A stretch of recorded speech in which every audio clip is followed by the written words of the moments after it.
But again, if no charges are filed.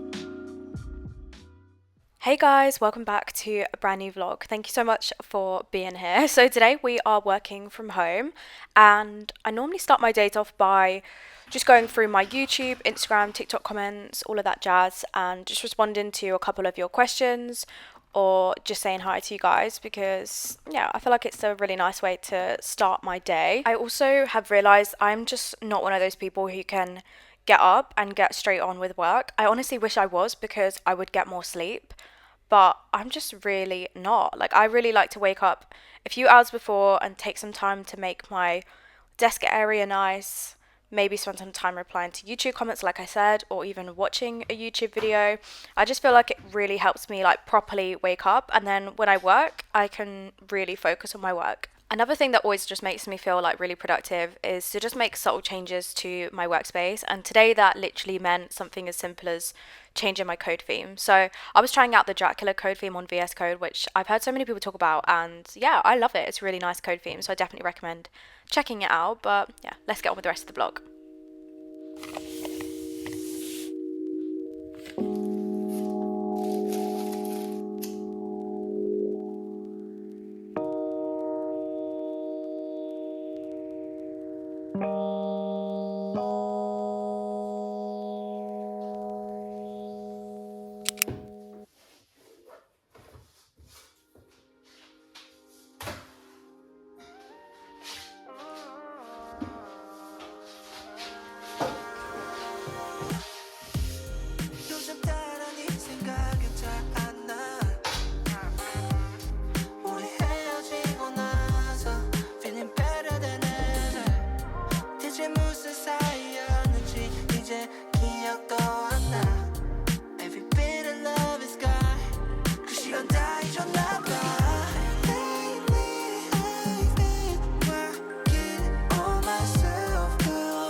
So I began this particular workday at around 9 a.m, which is a little bit late for me. I usually start anywhere between 7:30 and 8 normally.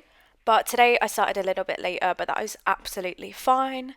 Now, I wanted to just quickly talk to you guys about what I'm currently working on, because you guys always ask me what it is that I actually do. So for those of you who are new here or don't know, I recently just completed my PhD in bioinformatics, and I am now a postdoctoral scientific researcher. And basically, I am a bioinformatician. This is a field that combines computer science, math, statistics, and biology to basically help us understand more about biological mechanisms or disease, for example. Now, I work on a project completely by myself, and my project is focused on motor neuron disease. So I'm working at the moment with genetic and epigenetic data for people with this disease. And yeah, I'm just trying to figure out what I can about the disease, how it works, how it progresses, all of that stuff, and hopefully one day contribute to a cure to this disease. But for now, I'm still only in the first few months of the project, so I'm just doing data cleaning and quality control, which is quite boring, but it has to be done. So yeah, hope that was helpful.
Hello.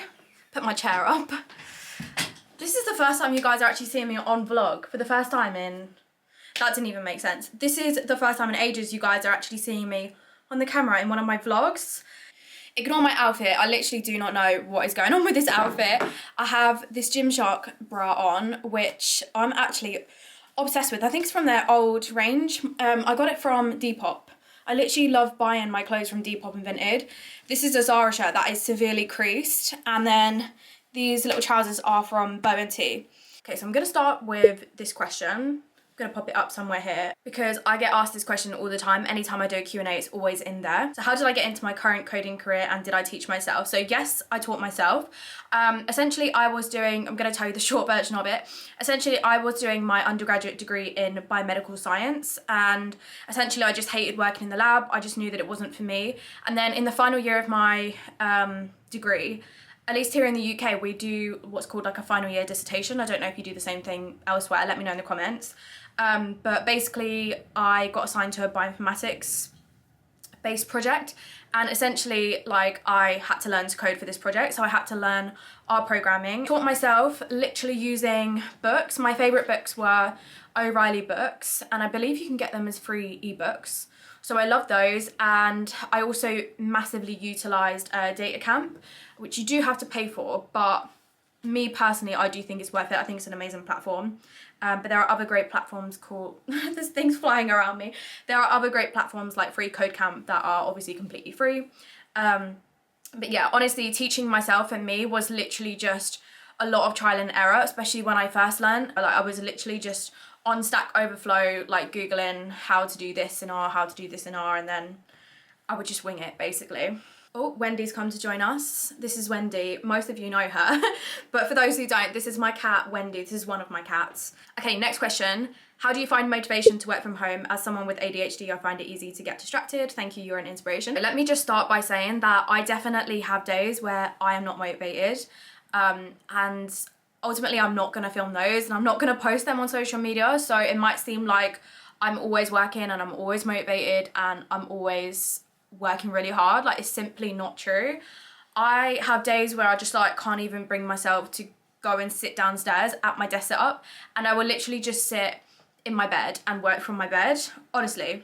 But for those days where I am really struggling and I really need to focus and I need to be downstairs at my desk setup, there are 3 things that I normally do. So the first one is to clean up my workspace. Like, having a clean, tidy workspace for me really, really helps. And I don't just mean like clean as in like tidy and organised, but also I really like putting on a candle, like burning some incense, as you saw in the start of this reel, and putting on some music that I like, or putting on like some rain sounds or something, like whatever my vibe is that day. Okay, I'm sorry, but I've got to put Wendy down. Secondly, utilise Pomodoro timers. I feel like everyone talks about them, but I actually still use them, not even just for studying, like just for working.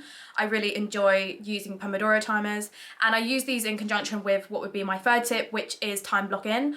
I always try and time block my days. So essentially what time blocking is let me go get my pad and I'll show you. Okay, so this is what I mean. Basically, I have like hourly time slots throughout the day. So I will literally write when I'm gonna start work, when I'm gonna have a break, when I'm gonna have my lunch, when I'm gonna finish, and all of that stuff. So yeah, that really helps me. Time blocking has honestly been the best thing for me personally. Okay, next question. What's my favorite part of my desk setup? Obviously, it's gotta be my monitor. I love my ultra wide monitor. Once you start using them, you literally cannot go back. They are so good. On that topic, I also had someone ask me, why did I swap my Apple displays back to my ultra wide? Okay, a few reasons. Number one, I hated that bezel in the middle. Like, I just really like the seamlessness of an ultra wide. Secondly, I could not, for the life of me, figure out how to connect both of the monitors to my MacBook at the same time. So I had one plugged into my Mac Studio and then one plugged into my MacBook, which obviously just wasn't ideal, to be honest. Thirdly, I thought I did a good job at posting this everywhere, but a lot of people still didn't know. So Apple did actually send me the monitors to try out. However, it was just on a hardware loan agreement. I think that's how a lot of Apple's PR works, is essentially you get the products, you get to do your videos, you get to try them out for a bit, and then you send them back. So I was never going to keep them forever anyway. but I did take them off earlier than I had to, if that makes any sense, because I just missed my ultra wide too much. Okay, I'm gonna answer this one because I actually got several questions like this one, and I don't feel like I have ever actually been asked this question. So how did I start becoming a tech influencer? And other people asked me like what made me start my account. Honestly, I just wanted to like meet and talk to people who were in the same sort of position as me. So I was just started my PhD. I had no clue what I was doing, and I just started working from home, and yeah, I just felt a bit lonely, to be honest. So I thought I'm just gonna put myself out there and just post and talk about like my journey throughout my PhD, and also just like getting used to working from home. And yeah, that's just basically where it all started.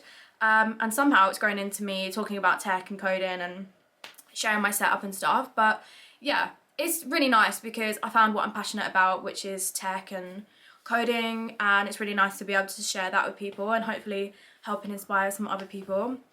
That's also cliche, but it is true. Okay, I'm gonna do one last question and then I have to go. Thoughts on Linux. I love Linux. I used it for 3.5 years. I was running Ubuntu. If you look on my videos, the PC underneath my desk, that is running Ubuntu. I just stopped using it, to be honest, because I needed to upgrade it and I just never got around to it. Instead of upgrading it, I just started using my MacBook, and then I just started loving my MacBook. And I remembered how much I love just having everything in one place. Like when I was using my PC and my MacBook, I was constantly transferring between the two, like transferring files between the two, and always having to worry about my code, which I should do anyway, but I wasn't. And yeah, it was just so annoying. So I decided to literally just use my MacBook all the time. And honestly, I think people just go on like these all-out wars about OSs, and it's really not that big of a deal. Just use whatever you want, like whatever feels best and most convenient for you at that time. Like I don't like Windows, but I have nothing against Windows users. I just personally do not like Windows for the tasks that I do. But if you're a gamer, you understandably will love Windows and hate Mac. So it's just whatever works for you. But yeah, I do like Linux and it was really nice to use. I just stopped using it for convenience purposes. Anyways, it is 20 past now and I've literally got to leave in 4 minutes and I've got to get changed, get my bag ready and go. So I need to leave, but yeah, thanks for watching. Let me know if you want me to do a like full video of Q&A where I can answer some more questions in more depth. And yeah, I hope you enjoy the rest of the vlog and I'll see you in my next one.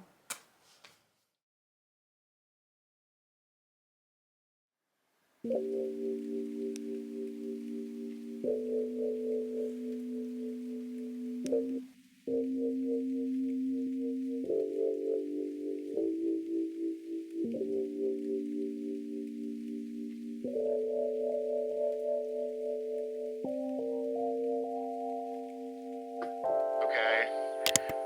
I'll use regular pictures like of your face or whatever. Okay.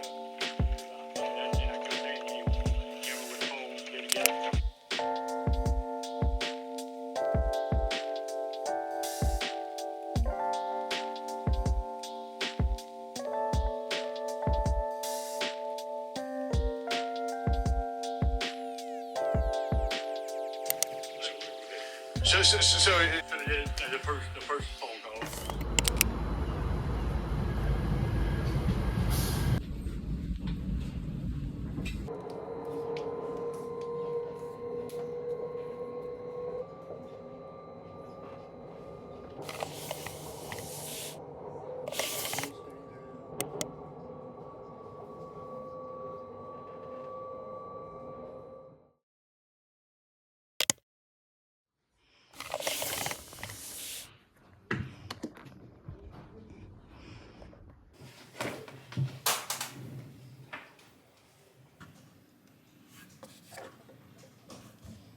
So my office is always so quiet.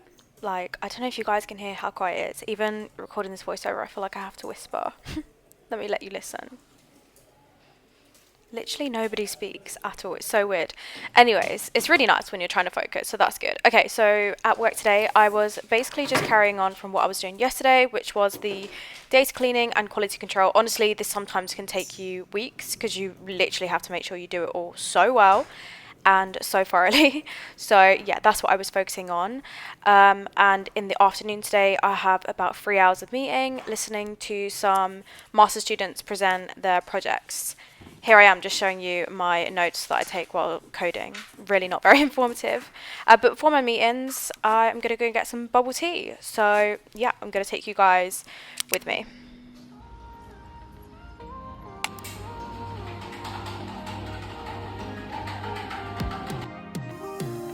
가비스만 넘쳐 너의 움직임 우리 잘 맞는 것 같아 그러네 Kinda same like we got chemistry same energy I can see us make history 빙빙 돌아가듯이 You are goddess like Venus I be orbiting Promise I ain't tryna play games with ya girl Honest you are not a side character Every day after day I try to go out my way Cause I wanna secure you Oh I wanna see you every night